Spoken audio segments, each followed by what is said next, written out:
Hello everyone, hope all of you are safe and healthy. Welcome to IASbaba's Rapid Revision Series for Prelims 2021. This is session 56 and day 78, and the topics we have is Indian art and culture. Friends, as we all know, IASbaba is coming up with a foundation course for 2022, and it consists of mentorship program from experts and then motivation from the UPSC toppers, and then integrated program consisting of prelims, mains and interview, and the value added notes and the prelims and mains test series are also included, and it is going to start on August 16th, and students can make the best use of it. Now, coming to the hot topics we are going to discuss, that is the Putul Notch and the Yampuri puppetry, then Kesariya Buddha statue, then Shumang Lila theatre form, then Pandavalani Buddhist Caves, then Buddhist Monastery is found in Jharkhand, then Kathakali and Kathak dances, then Nizamuddin Markaz Mosque, then Yakshagana Bayalata, then Patachitra paintings and Wali paintings, then Otto Koenigsberger and Lee Corbusier. Now, coming to the first one, the Putul Notch and Yampuri puppetry. Friends, why was it in use? Because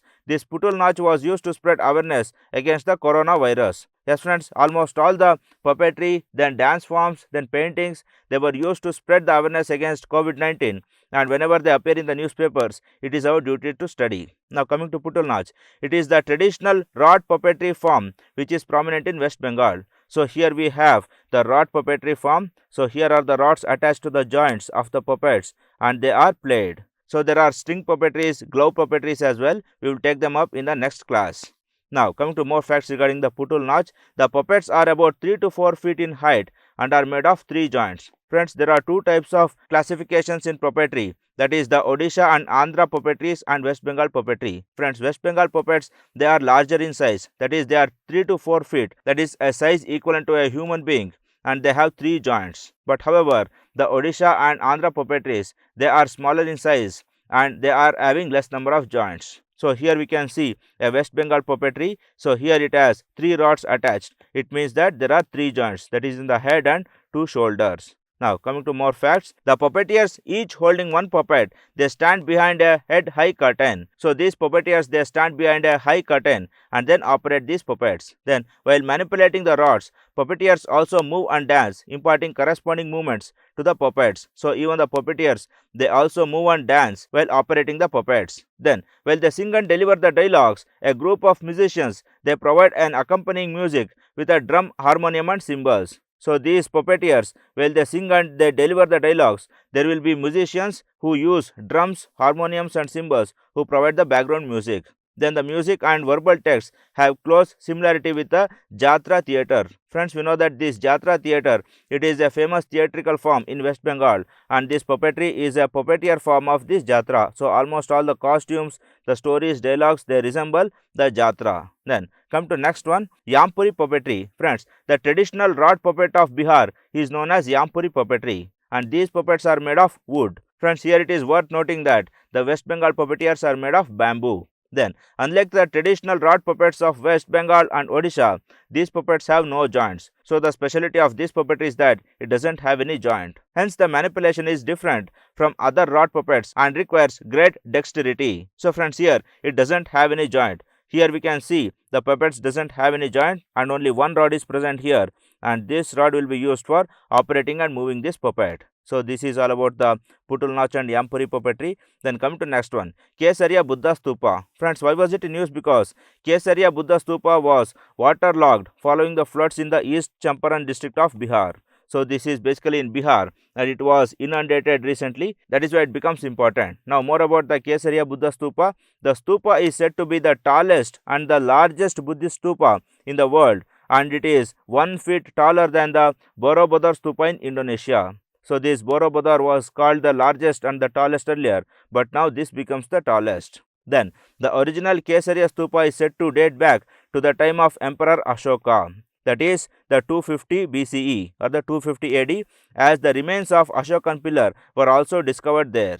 So, in this Kesariya, even the Ashoka pillars were also present. That is why we can say that this was built long back since the time of Ashoka. Then, the current stupa dates to Gupta dynasty between 200 AD to 750 AD and may have been associated with the 4th century ruler Raja Chakravarti. So, this second stupa, which was built over and above the original stupa, this was said to be belong to the Gupta dynasty. So there are several stupas there, and as and when the place evolved, many kings they came and altered the place. So this was the indication we get from that. Then the ASI, the Archaeological Survey of India, has declared it a protected monument of national importance. So this has to be remembered, the protected monument of national importance. Then the archaeologists believe the stupa was known to the people as Raja Benka Diora. So this Raja Benka Diora is the name which was called for this stupa. Then and was built by Lichavis of Vaishali before Buddha attained Nirvana. So this was built even before the Buddha had attained Nirvana, and it was built by Lichavi kings. And then the great foreign travelers Fa Hen and Huan Xiang, they visited this place. So even this fact has to be remembered. So history is all about remembering, friends. You can watch the video 2 to 3 times to remember these facts. Then coming to next, more facts about the place Kesariya with respect to Buddha. Lord Buddha on his last journey, he spent a memorable height at Kesariya. So he spent a valuable time at Kesariya, and this place becomes prominence for the same reason. Then here he made a sensational announcement which was later on recorded in the Buddhist Jataka stories. So what was the announcement he made? He made that in his previous birth he ruled as Chakravarti Raja. So this was the announcement he made, and this was later recorded in the Jataka stories. So one of the Jataka stories of Buddha says that he was a Chakravarti Raja in one of his last births. So this is all about the Kesariya Buddha Stupa, and here we can see a glimpse of Kesariya Buddha Stupa. It is having path for circumambulation, and it is graded in nature, that is the stepwise construction, and some of them are already dilapidated. Now come to the next topic, the Shumang Lila theatre form. Friends, why was it in news? Because the Manipur government has planned to use the popular Shumang Lila form of theatre to reach out to the people and spread awareness against COVID-19. So once again, as I spoke earlier, even this was used for spreading awareness against COVID-19. And here in the figure we can see the Shumang Lila theatre form being enacted by these people who are wearing PPE kits and who are taking a victim who is enacting himself as a COVID-19 patient. Then come to more facts about Shumang Lila form. It is also called as Shumang Kumhe. So this is another name of that. Then it is a traditional form of theatre in Manipur. So this is a Manipuri theatrical form. Then Shumang means courtyard and Lila means play. So this is a play in the courtyard. So here there is an open stage and it is played in open air form. That is, the theatre is arranged in the form of an open air from 4 sides. So in this figure you can see how a theatre is open in all the sides, and from all the sides audience are viewing the theatrical form. Then all the characters including women are played by male actors. So even the female characters are played by the male actors. So friends, in several theatrical form, the male themselves they play the female characters. Then it was officially recorded for the first time in the state with Harishchandra Lila in 1918. So Harishchandra Lila was the first Shumang Lila form that was enacted in 1918. But however, the form is much older and is believed to have existed during the reign of King Chakravarti. So King Chakravarti, he was a Manipuri king of Manipur dynasty, and during his reign it was said to have been started. So this is all about the Shumang Lila theatre form. Then come to next, the Pandavalani Buddhist Caves. Friends, why was it in news? Because 3 new small caves have been discovered by the Archaeological Survey of India at the Pandavalani Cave complex in Nasik. So this Nasik Caves is also called as Pandavalani Caves. We have discussed this in the last class itself. Now coming to more about the Pandavalani Caves. The caves are also known as Pandu Caves or Trirashmi Buddhist Caves. So this has 3 names, that is the Nasik Caves, then Pandu Caves and Trirashmi Buddhist Caves. Then it is a group of 25 caves that were carved out of Trirashmi hill between 2nd century BC and 6th century AD. Friends, we have spoken in the last class that Ajanta, Ellora, etc., they have been carved starting from 1st century AD to 7th century AD. So this Pandavalani also, it has a history of creation, and it was created starting from 2nd century BC to 6th century AD. And it was constructed on Trirashmi hills. That is why the name Trirashmi Buddhist Caves. Then the name is derived from the word Tiranhu, which is inscribed in the caves, which means the rays of sunlight. So this cave was being carved on the place where the sun rays they directly fall on the hills. So that is why it is called Tiranhu or the Trirashmi hills. Then these caves were carved and donated by various kings that ruled Nashik. So that is the Shatavahanas, then Nahapanas, then Abhiras, They all made their own architectures in these Pandavalani Caves and they gave it as a gift to Buddhist monks. So here we can see the picture of Pandavalani Caves, how beautifully they are carved with the pillars, then entrances, etc. Here we have steps to climb and enter the caves. Then come to more facts regarding the Pandavalani Caves. Some caves are intricately connected by the stone cut ladders that join them to the other caves. Friends, here we can see the ladders which are carved by the stones and which connect from one cave to another.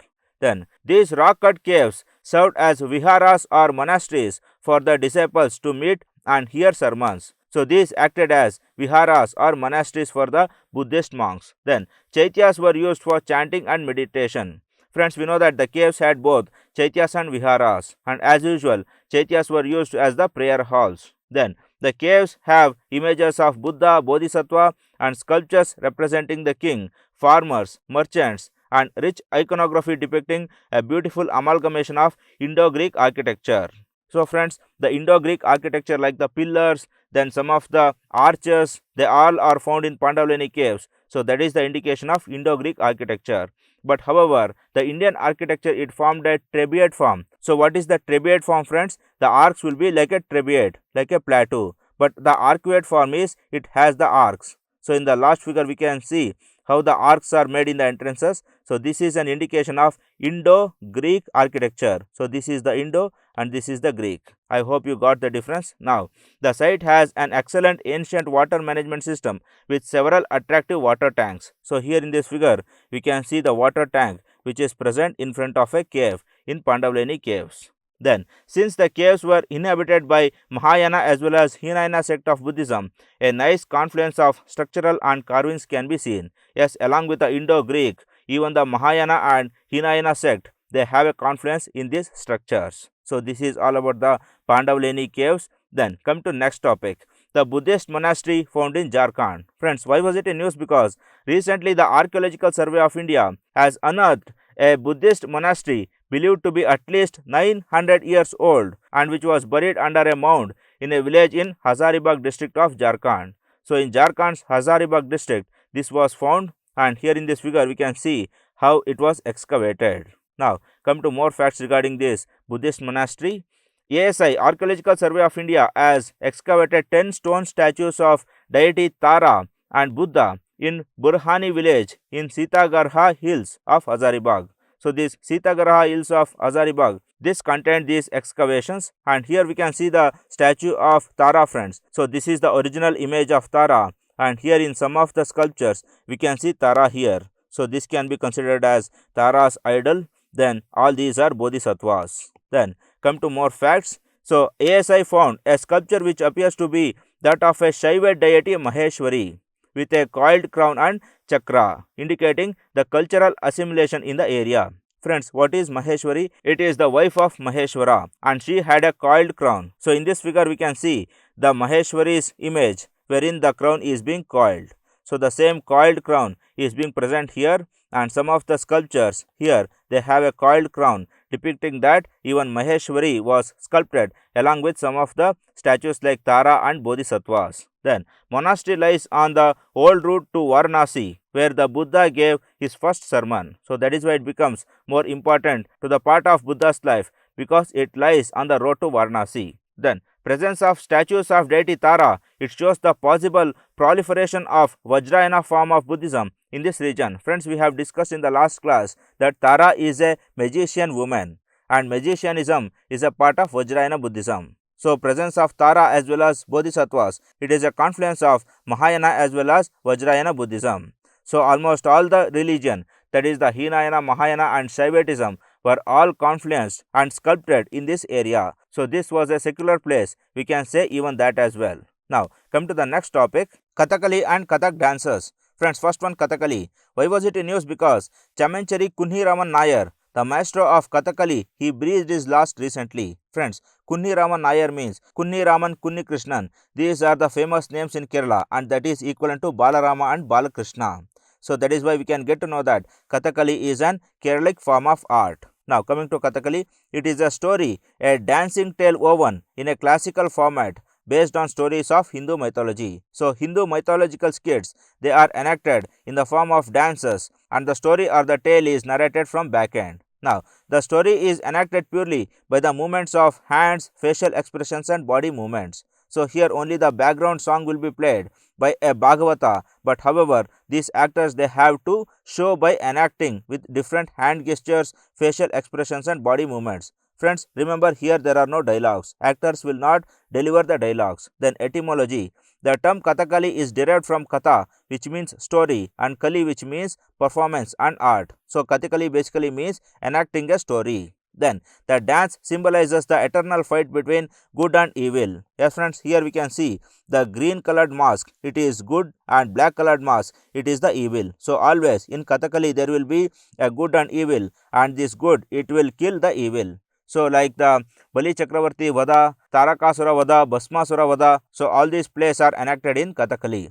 Then, coming to more facts, state. Yes, friends, we have deciphered in the very first statement that it is from Kerala. Then, costumes. Costumes are especially elaborate with faces made to look like painted masks and enormous headdresses. So, the painted masks and the painted faces along with the headgears, these beautiful headgears along with the painted masks, these are the costumes. And other costumes are elaborate with mirrors, then shining objects, then flowers made of threads, then beautiful lehengas and others. So, this is the costume. We can take a look at this. And then coming to next, origin. The elements and aspects of Kathakali can be found in ancient Sanskrit texts such as Natya Shastra. So, this dance form, it takes its origin from Bharata's Natya Shastra. Then, Kathakali synthesizes music, vocal performers, then choreography and hand and facial gestures together to express ideas. So, this music, it will be from the background musicians, then vocal performers, the Bhagavatas who play the background song, then choreography, that is the dance, footworks, and then hand and facial gestures by the actors. So, these are all included in Kathakali. Then there are styles of Kathakali, that is the Kidangur style that developed in Travancore and is strongly influenced by Kutiyattam. So, friends, we know that Kutiyattam is a theatrical form, and this Kutiyattam, it has influenced Kathakali to a large extent in Kidangur. And then next one is the Kulavali style, which developed in Palakkad, and it is a synthesis of older Kaplingadan and Kalladikottan performance arts. So, these are the two local performing arts, and these have influenced greatly this Kulavali style, that is Kaplingadan and Kalladikottan styles, they have influenced Kulavali. So, this is all about Kathakali. Coming to next, Kathak dance. Friends, Kathak dance originated from Uttar Pradesh in North India, and this is derived from the word Katha meaning story, and during the whole dance, the dancers narrate the stories through their eyes and expressions. So, friends, even here there are no dialogues and there are only eyes and face expressions. So, friends, these are the classical dances. So, dance means there will be least dialogues. Only in the theaters there will be dialogues. Then, the Kathak gives emphasis on poses, expressions, grace, hand, eye and body movements and footworks. So, almost all the body, it will be musically moving as per the song and the background music. Then, Kathak dates back to 4th century BC, where sculptures of Kathak dancers were engraved in written scripts and sculptures in ancient temples. So, friends, Kathak is a blend of both Hindu and Islamic culture. So, this Hindu culture, it originates from these 4th century BC sculptures, and it was added with the new forms and new costumes after the advent of Delhi Sultanate and the Mughals. Then, the stories in Kathak's performance generally tend to be about Hindu god Krishna, or in some cases Shiva or Devi. Yes, friends, basically Krishna's Lila are being performed, but however, even the Shiva and Devi stories are also performed in Kathak. Then, the stories from sources such as Bhagavata Purana and Indian epics like Ramayana Mahabharata are being taken up. Then, few instruments are commonly utilized as a part of Kathak execution, like the tabla, and this tabla, it blends with the movement made by the dancers with their footworks and thereby giving rise to Jugalbandi. So, if you go through the videos of Kathak, Jugalbandis will be the favorite part of yours. Then, a manjira, that is the hand cymbals, and sarangi or harmonium are additionally utilized frequently. So, manjira, sarangi and tabla, these are the basic instruments in Kathak, and this is basically a footwork, hand expression, eye expression dance, and it is based in Uttar Pradesh, and Krishna Lila is what prominently performed. So, this is all about the Kathak. Then come to next, Nizamuddin Markaz Mosque. Friends, why was it in news? Because recently the center told the Delhi High Court that Nizamuddin Markaz Mosque can be made operational for devotees to offer prayers during the month of Ramzan. So in the wake of the first wave of COVID-19, Nizamuddin Markaz was closed and now it is being opened after 1.5 years. Now, coming to more facts about Nizamuddin Markaz Mosque. Friends, it is also called as Banglewali Masjid and it is located in Delhi, and it is the birthplace and the global headquarters of the Tablighi Jamaat network, the missionary and reformist movement started by Muhammad Ilyas Kandhlawi in 1926. So, Muhammad Ilyas Kandhlawi, he was the establisher of this Tablighi Jamaat network, and this Banglewali Masjid, this is the headquarters of this Tablighi Jamaat. Then, the Banglewali Masjid was built in Nizamuddin by Mirza Ilahi Bakhsh. So, this person, Mirza Ilahi Bakhsh, he was the constructor of this mosque, and this person, Ilyas Kandhlawi, he was the founder of this ideology. Then, Maulana Muhammad Ismail, the father of Muhammad Ilyas Kandhlawi, established a madrasa in its premises under the name Kashif al-Ulum. So, the father, he established the madrasa named Kashif al-Ulum, and the son, he established Tablighi Jamaat network. Then, come to more facts regarding the Tablighi Jamaat. After the death of Maulana Ismail and his elder son, Muhammad Ilyas took up the task of teaching at madrasa. So, this Muhammad Ilyas, he took up the job of teaching at Kashifa al-Ulum. Then, noticing that his own direct teaching would be inadequate to the task in time, he evolved the practice of Tabligh that formed the foundation of Tablighi Jamaat. So, this person, that is Muhammad Ilyas, he was the man instrumental in evolving the ideology of Tablighi Jamaat. So, he felt that his own teachings are not enough to spread Islam all over the world. That is why Tablighi Jamaat is necessary. And what was this Tablighi Jamaat? This involved turning ordinary Muslims into preachers. So, every Muslim, every practitioner of Islam is a preacher in himself. So, he has to preach in his own locality. So, this was the idea of Tablighi Jamaat. Then, training them in the preaching works became the main activity of madrasa, and gradually turning the Banglewali Masjid into a markaz. So, now this Banglewali Masjid is a preaching place and it is called markaz now.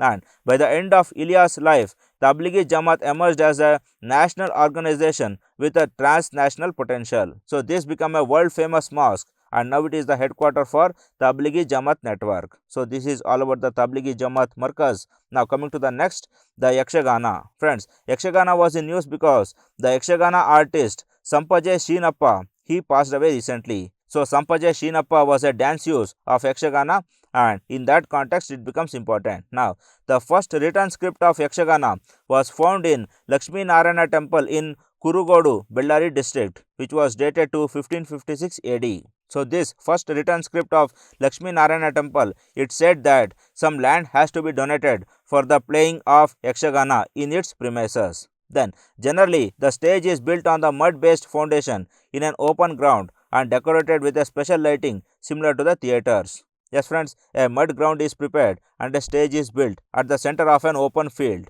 Then, the performance starts in the night and continues until the dawn. And then, the costumes are rich in color, where the costumes or the vesha, they depend on characters depicted in the play or the prasanga. So, on the basis of various veshas and on the basis of various prasangas, the costumes are decided. Then, it also depends on the Yakshagana style, that is the Tittu. Tittu means style. So, on the basis of all these things, that is the character, the skit and the style, the costumes are decided. So, here we can see a demonly makeup that is being made for a dance use, and it is very beautiful to look at as well. Then, come to more facts regarding Yakshagana. Friends, this Yakshagana has two teams, that is Himmela and Mummela. This Himmela is the back end team and Mummela is the front end team. Himmela consists of musicians who play the Bhagavata, that is Bhagavata means the person who sings the song. And then there will be musicians like who plays the chande, that is the drum instrument, mridangam, once again a percussion instrument, then tabla and the jagate. Jagate means the striking instrument. Then Mummela. Mummela consists of the front end team, which consists of actors who wear costumes and play the hero, heroine, villain and perform traditional dances. So, these are the people of Mummela, and here we can see people who are singing in the background and who are providing music. They are from Himmela. Then, the storyteller, the Bhagavata, narrates the story by singing, while the actors, they dance to the music, portraying the elements of the story. Then, Yakshagana is similar most notably to Kathakali of Kerala and Terukuthu street theatre of Tamil Nadu. Yes, friends, even in the Kathakali we had spoke the similar types of things. That is why it becomes similar. Friends, basically all these form in the coastal regions of southwestern India. So after Kerala, soon after we get Mangaluru Udupi region. So in Kerala we have Kathakali and in Mangaluru Udupi we have Yakshagana. So as the regions are nearer, even the traditions and folk dances will also be similar.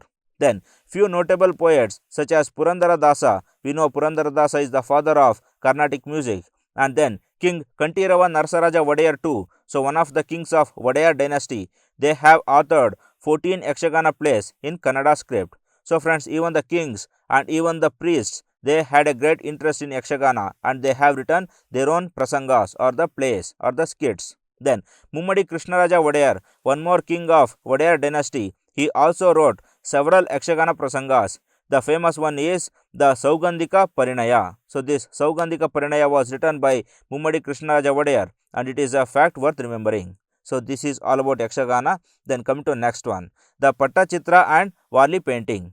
So friends, first one, Patachitra or Patachitra, however we want, we can call it. Why was it in news? Because recently Prime Minister praised Odisha's Patachitra artist in Man Ki Baat. So that is why it becomes important. Then Patachitra painting.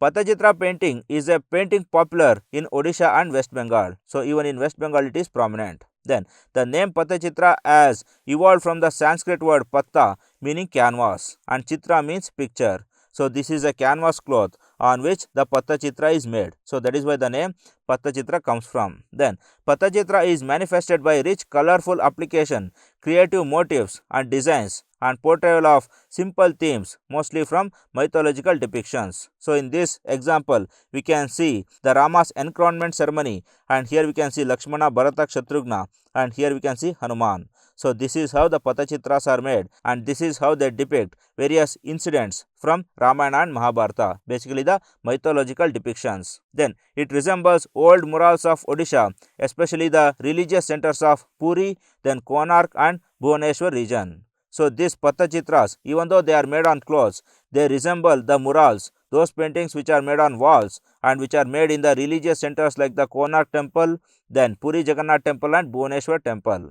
So these can be said as the cloth painting version of wall paintings. Then the popular themes of Patachitra are Thiya Badiya, that is the depiction of temple Jagannath. Then Krishna Lila, the childhood pranks of Krishna. Then Dasavatara Pati, that is the 10 incarnations or the Dashawataras of Lord Vishnu. Then Panchamukhi, that is the depiction of Lord Ganesh as a 5-headed deity. So these are the basic themes of Patachitra. Now come to next, Wali painting. Friends, the Wali style of painting was in use in the context of Tribes India Adi Mahotsav. So Tribes India Adi Mahotsav was conducted by the tribal ministry and that is why it becomes important. Now more about the Wali style of painting. Wali painting is a style of tribal art from the North Sahyadri range in Maharashtra. So this is basically based in Maharashtra. Then the Wali culture is centered on the concept of nature. So this is basically the natural motifs and icons which are being taken up. So in this figure we can see how the huts, trees, etc. are being pictured. So this is how the Wali looks. Then come to more facts. These rudimentary wall paintings, they use a set of basic geometric shapes, that is a circle, a triangle and a square for depiction. So these geometrical figures we can see here, that is the women are drawn like triangles and then we have circular designs on the huts and we have rectangles here. So almost all the geometric designs are used to depict the nature here. And how these people, they learned these geometrical figures, that is the circle representing the sun and moon, then triangle derived from the mountains and pointed trees. So this is how the geometries are being learned and they are being depicted. Then the Wali artists use clay huts as the backdrop of their paintings, similar to how ancient people used the cave walls as their canvases. So the background on which they paint is basically the walls of their clay huts. Here basically a wooden canvas is used, but however cave huts are the original canvases on which the paintings are made. Canvas is basically, friends, a background on which a painting is made. So this is all about Patachitra and Wali painting. Then come to next, Otto Koenigsberger and Le Corbusier. Friends, why these foreign architects, why they become important? Because recently the Indian Institute of Management, the IIM Ahmedabad, decided to bring down some dormitories built by legendary American architect Louis Kahn on the old campus and replace them with the new buildings. So this old campus of IIM Ahmedabad, it was built by Louis Kahn and they are being brought down for constructing new buildings. So in that context it becomes important. Now friends, Louis Kahn, he didn't build any important buildings or towns. He built some of the colleges and other universities, but however there are other architects who built some important cities. We will take them up. First one, Otto Königsberger. Friends, Otto H. Königsberger was a German architect who worked mainly in the urban development planning. So he was a German architect and he was a specialist in urban development planning. Then Königsberger worked for the Maharaja of Mysore in late 1930s. So he was instrumental in various constructions of Mysore. Then he was commissioned by Tata and Sons to develop the industrial township of Jamshedpur in early 1940s. So he was also instrumental in construction and planning of Jamshedpur city. Then he would later design the master plan for Bhubaneswar and Faridabad. So these two cities, Bhubaneswar and Faridabad, these were planned by this Otto Königsberger. Then he planned for schools and bazaars in the city center. So he knew that people have to go for a longer distance for education and also to bring water and other things. So all these were constructed at the very center of the city by this Königsberger. Then his housing plans included people from different social classes and religions. So a secular housing plan was built, and this was so much of helpful during the partition times, wherein both Hindus and Muslims can be rehabilitated in a single place. Then come to next, Le Corbusier. Friends, he was a Swiss-French architect, that is Switzerland and French architect, and he was a designer, he was also a painter and an urban planner, and he was also a writer as well. So a multi-talented, versatile person. Then Corbusier designed many of the Chandigarh's civic buildings, from courts to housings. So in Chandigarh, almost all his plans are being majestically standing even today. So Chandigarh can be taken up as a masterpiece of this person. Then Corbusier's modernist approach without decoration gave India its brutalist bare concrete buildings. So his buildings, they were without any decoration, and this was equivalent to the brutalist architecture. Friends, brutalist means nothing brutal here, it is a style of architecture, and this was developed in the modern times in UK, and this is basically exhibition of wide concrete buildings rather than intricate carvings. Then he also built Sarabhai House, then Shodhan House, then Mill Owners Association building and Shankar Kendra in Ahmedabad. So he has built several buildings in Ahmedabad as well. Then he is often called the father of modern Indian architecture. So this fact, that is, he is called as the father of modern Indian architecture,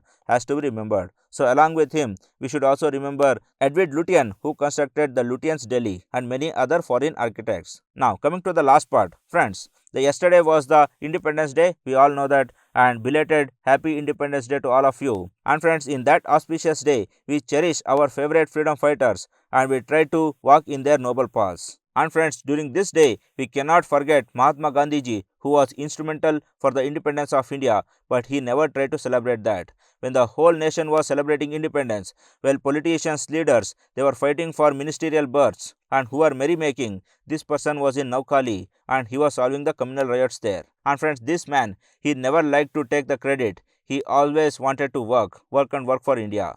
So this great ideology we will take from him and we will inculcate in our life. All the very best. Good luck, friends.